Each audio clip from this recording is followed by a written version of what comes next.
First of all, thank you very much for receiving me, as usual. It's been a while that the elections did happen in Kosovo. On Friday, the deputies are going to get together, hopefully, to reach somewhere, to reach to an agreement. As one that did travel with Kosovo from before the independence, through the independence, and after the independence, building Kosovo's statehood, what would you recommend to the elected people of Kosovo? Well, first of all, let me say what a pleasure it is to be able to appear again on RTV21. You and I have talked on many occasions. In fact, we've talked at every important occasion since Kosovo achieved her independence. Today we meet an historic moment. The new Parliament, freshly elected, will meet on Friday to select a speaker, and that will make it possible to proceed from a speaker's election to the selection of a majority that can form a government and select a prime minister. I can tell you from my vantage point that this may be the most important political moment in Kosovo's history since the achievement of independence. Why do I say that? I say it because Kosovo is a new democracy. The election was hard fought, it was fairly fought.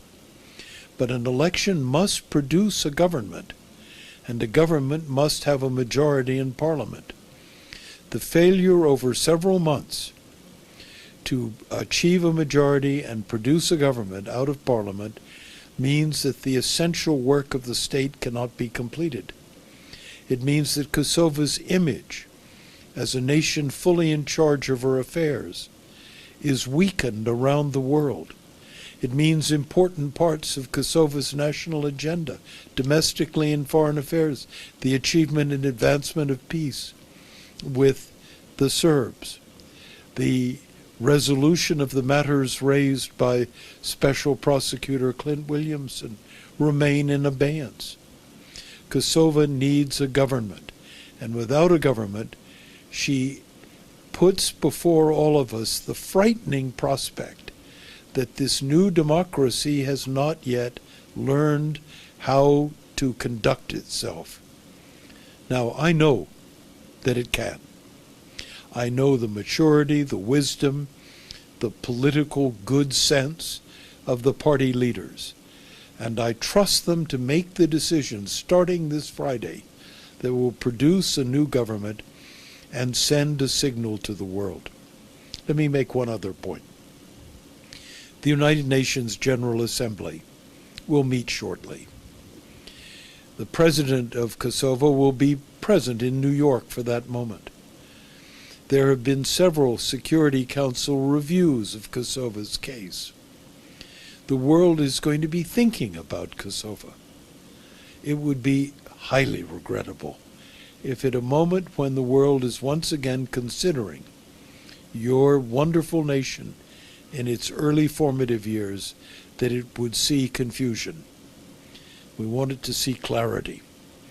We want to see that the independence that all the people of Kosovo fought so hard for produced a responsible government, and that democracy is working, not just in elections, but in the way that governments are formed.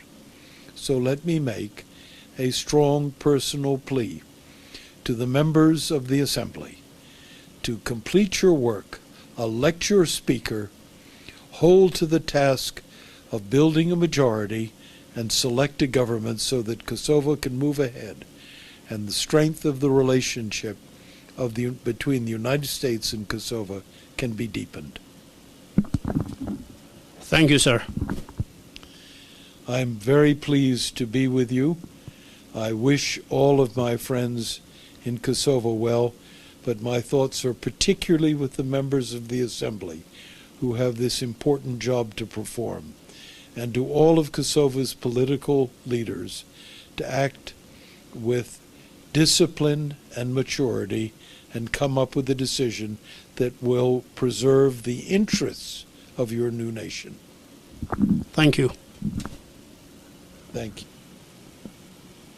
Pra miku i Kosovës, ambasadori Frank Wisner, fton, kërkon pjekuri, gjaktëftësi, syqelsi nga ata të cilët kanë marrë votën e popullit që të reflektojnë në mënyrë pozitive për mirëqenien e vendit, për ndërtimin e shtetit Kosovës dhe për rrugën përpara. Për Radio Televizionin 21 nga New Yorku, Halil Mula. Was that all right?